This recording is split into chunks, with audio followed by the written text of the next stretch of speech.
In 2012, as most people know, there came a time when the Bonanno family took insult to a comment made by Matty Madonna, who was the Lucchese's acting boss at the time. Matty not only suggested the Bonannos take Mikey Nose down as a boss, but called him a rat and said that the Lucchese family was not recognizing a boss in prison. Mikey Nose was incarcerated when that statement was made. Ironically, Vic Amuso, the Lucchese's official boss, was also incarcerated and recognized enough to place Matty in his acting boss position. As far as the comments from Matty, I always felt they were bad and that Matty was wrong, and the Bonannos had every right to be upset. However, in that life, you can go from right to wrong in the blink of an eye, and that's exactly what the Bonannos did. After getting together to discuss this insult, they acted more like a street gang and decided to storm the Lucchese's Bronx Social Club with about 15 to 20 members and associates. What transpired next was a lot of yelling and screaming and essentially showboating. And at some point, the Lucchese's underboss, Stevie Crea,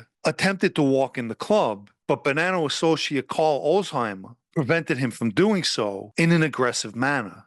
When the dust settled that day, Stevie Crea didn't take Ulzheimer's disrespect too lightly. He wanted revenge and assigned that revenge to his son Stevie Jr., who was a captain of a Bronx crew. The order to kill Ulzheimer was given to Paulie Roast Beef Cassano, a member of Stevie Jr.'s crew. Cassano used Lucchese associate Vincent Bruno to help him carry out the hit. An unflattering picture would surface as evidence depicting Bruno and his 95-year-old grandmother, where Bruno's holding a package of marijuana with over a dozen similar packages littering the floor.